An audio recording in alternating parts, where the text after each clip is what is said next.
All right, well, happy Thursday afternoon, everybody. Yeah, Friday Eve, we're almost to the weekend, so close.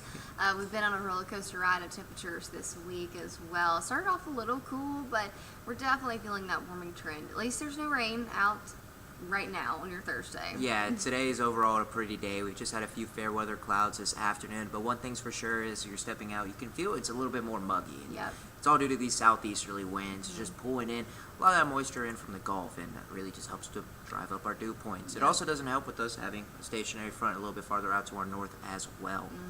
Yes, things are going to be changing though as we head into Friday, and that's going to come with a cold front, the first of two, so we're going to break that down for you in a few minutes. But again, enjoy the dry weather and the mostly sunny skies that we're seeing as well. Although temperatures are warmer than average, it's still mild, and dew points have not increased too much, have not warmed up too much, so still feeling comfortable. Looking right over Pearl, and we've got a little friend, it seems like. 74 though temperatures with dew points right near 60 degrees. Winds are again coming in from the south and east, and that's what's going to drive up that dew point temperature and our mugginess in the air. But we'll continue to warm up this afternoon, a few more degrees. Yeah, we'll get into those upper 70s and lower 80s, so just way above average for this time of the year. You can see our average just around 71. Here, we're hitting a high of 78, and down in the Pine Belt, that's where they could get into those lower 80s. So yes, warm afternoons, and unfortunately, it does look like that's going to stick around for tomorrow and for your Saturday until we have that big change headed our way. Yes, absolutely. If you were hoping for sweater weather this weekend, not going to be the case tomorrow or for the first half of the weekend for your Saturday. But tonight, that moisture again increasing, and that's going to fuel the chances and, of course, giving us the ingredients of some fog developing early tomorrow morning. But with that also comes much more mild temperatures. Many of us only getting into the upper 50s for overnight lows, so 58 in Jackson, 59 in Port Gibson. Some of us only seeing those lows in the 60s, so definitely above average. And when we have those clouds and foggy conditions, that acts as a blanket over the region. So really keeping those temperatures from cooling much overnight. Yep, and then once we get into tomorrow, that's where we got those changes. For tomorrow, rain comes back into the forecast, so scattered storms will be possible. We'll see the same case scenario going late on your Saturday night, it looks like right now, with some more storms rolling through. But then by the time we get to your Sunday, it should be mainly dry, and by next work week to start off, we're going to for sure be dry for your Monday. Definitely dry and cold. That's going to be the story. We'll break down just how cold it's getting. But this, again, snapshot showing you the chance of rain, but it doesn't mean we're going to see an all-day washout. The chance is pretty low for Friday, honestly, about a 40% chance. We'll see some scattered storms, but the better chance of rain, and especially stronger storms, is going to be off to our east. In our far eastern counties, from Atala and Lee County all the way through the Pine Belt, parts of Lamar and Forest County as well. Only a marginal 1 out of 5 risk, and again, mainly some strong winds and some small hail. But as far as any widespread severe threat, we're just not too concerned with that. Now, by Saturday, this risk does increase to our whole region, but again, it's what storms do develop that could be a little bit on the robust side. Yeah, exactly, Gracie. And when it comes to our tornado threat, I know you're seeing it there. It might be a little bit scary, but it's really a lot lower, and it does look like the best development could be a little bit farther out to our east, going into parts of Alabama. So you'll see what we mean here. We're going to track it out. This is our graph model. Friday morning, definitely a cloudier start, maybe a stray shower or two, but just overall not too bad of a morning as you're waking up.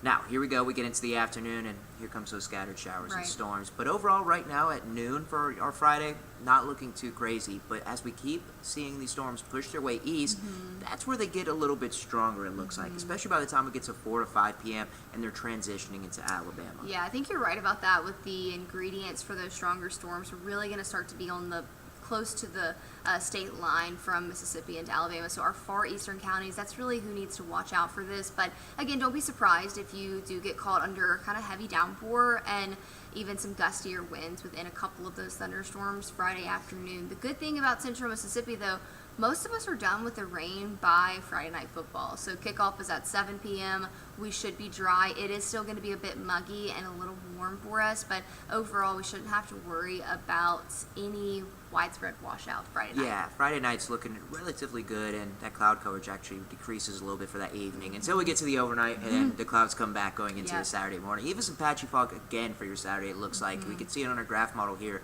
starting to develop. Now, throughout our Saturday, Dry start in the Dry morning. start, yeah. It's not looking too bad. Maybe a stray shower here and there. As we progress into the afternoon, a little bit of a break. We get a little lull in activity, yeah, and then Saturday evening rather, 5, 6 o'clock, we could see a few of those light showers, maybe even a brief thunderstorm approaching our river counties, and then into the later evening hours, I think some of those storms could develop and even become a little strong again, producing some gusty winds. That's our main concern. Now, we're not going to rule out a spin-up tornado. Keep that in mind with this front passing through. This is a stronger cold front that's going to bring us eventually that big push of cool air. But we could see some storms along that leading line of the cold front as well. So moving on out by 12:30, 1 o'clock, eventually pushing into the Pine Belt by sunrise on your Sunday morning.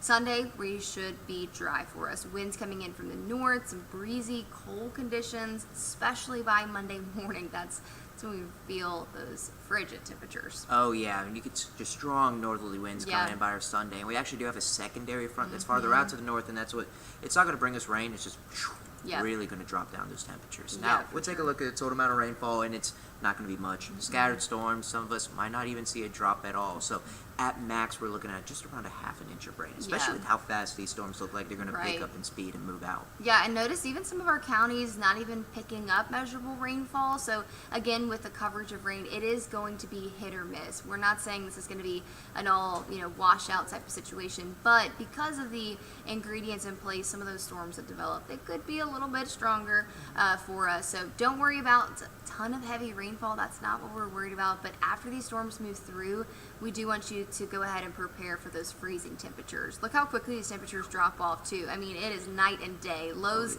in the low 60s Saturday morning, mid 50s Sunday, but then we're in the 30s for a couple of mornings, and I think especially by Tuesday morning, we'll be below freezing for a couple hours. Yeah, that's where we really have our major concerns when it comes to our first freeze of the year, which it's usually around November 9th on average, so we're actually fairly close to it. We're right on the money when it comes to it. And so we have this graphic here. It's an upcoming freeze for your Tuesday morning, which is Veterans Day morning, by the way.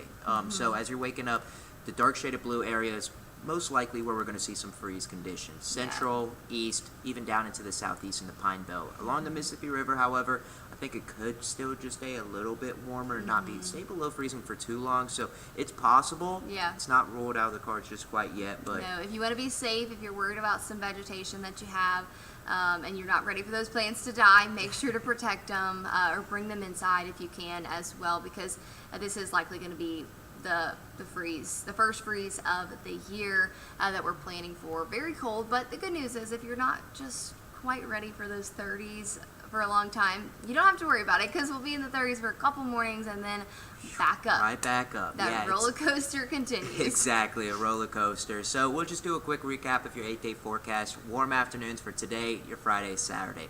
We got storms coming in on our Friday, but mainly dry by our Friday evening. Some late storms coming in on your Saturday night to your Sunday morning, but then we're quickly drying up throughout your Sunday. The sun will reveal itself, and then we get really cold. Yes. But then by the time we're getting to our Thursday of next week, we're back to the mid 70s, above average. So again, weather whiplash. So just prepare now, but we've got a few fronts coming in this weekend. Those could bring a few storms, and then we'll be sunny and cold to start off next week. So bring out those winter coats. But again, we'll be here to keep you in the loop today, tomorrow, and Chief Meteorologist Ken South will be back tonight with a evening update. Until then, have a great rest of your Thursday, and have a good one, everyone.